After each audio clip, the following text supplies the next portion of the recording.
صاحب چې د ارض نه چارج اغستی دی والله علم الله ته پته ده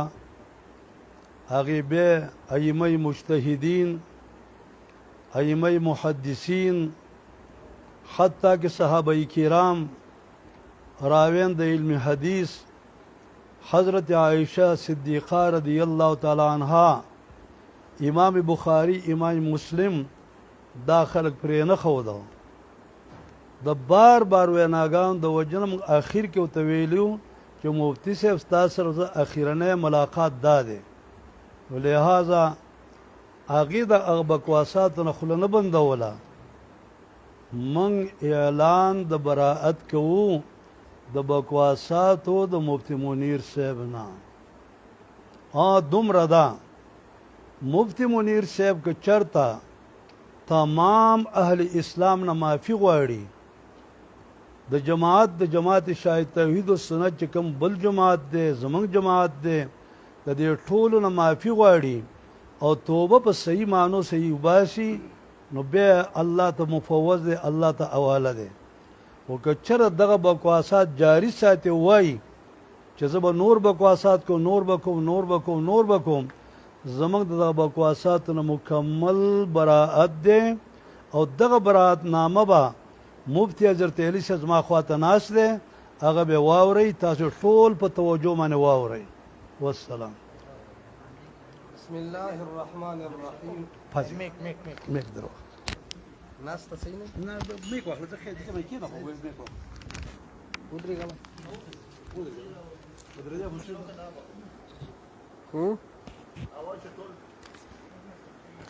بسم الله الرحمن الرحیم دا تحریر دی دا به ملګرو ته دغسې هم په نیټ باندې انشاءالله چې شایع کړي شي دا د ټولو علماو په موجودګۍ کې په یو خبره باندې د شیخ القرآن شیخ شازمین صاحب الراجی حفظه الله تعالی ورعاه د هغې په موجودګۍ کې په دې باندې د ټولو ناستو ملګرو علماو اتفاق راغی دا مونږ تاسو ته اورو انشاءالله د دې پروسټیټو به ډېرو ملګرو ته میلاو هم شي ابتدا کې لیکلي دي سرنامه متفقه فیصله مقننه جماعت اشاعت التوحید و سنه اعلان براعت از بکواسات و خرافات مفتی منیر شاکر لمبے خبر دا کہ تمام مسلمانوں کو معلوم ہے کہ ہم اشاعت التوحید و سنہ کے اراکین نے دستور اشاعت اور مشن اکابرین اشاعت التوحید و سنہ کے اصول کے مطابق مفتی منیر شاکر کا ساتھ دیا تھا دویمہ خبرہ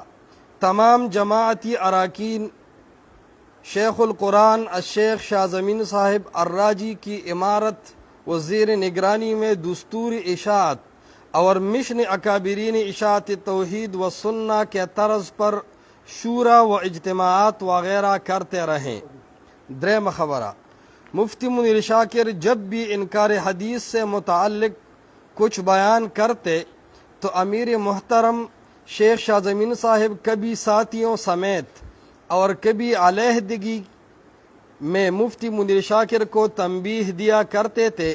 کہ ائمہ مجتہدین و محدثین اور احادیث کے خلاف بکواسات نہ کرنا اور دستور اشاعت کے موافق اپنی تقاریر کو جاری رکھنا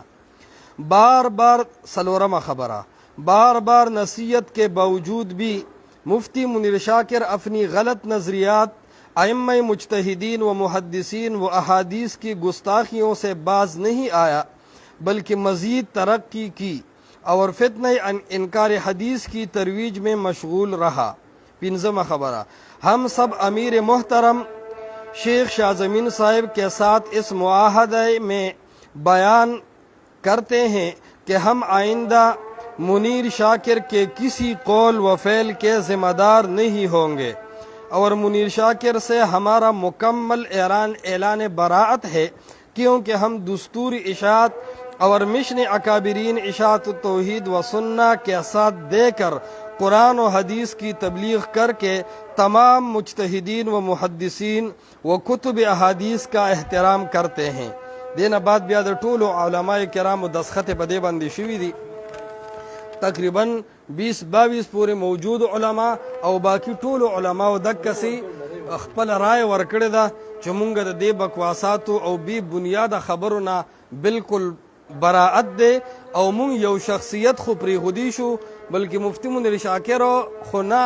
بلکې د ده غونده که هزار دنیا را جمع شي خو مونږ ته یو امام بخاري رحمت الله علیه یو د رسول الله مبارک احادیث ګران دي مونږ چې کوم دی احادیث ذخیره ائمه محدثین او مجتهدین نشو پرېښودي داسې هزارها خلک پرېښودي شو بالکل جی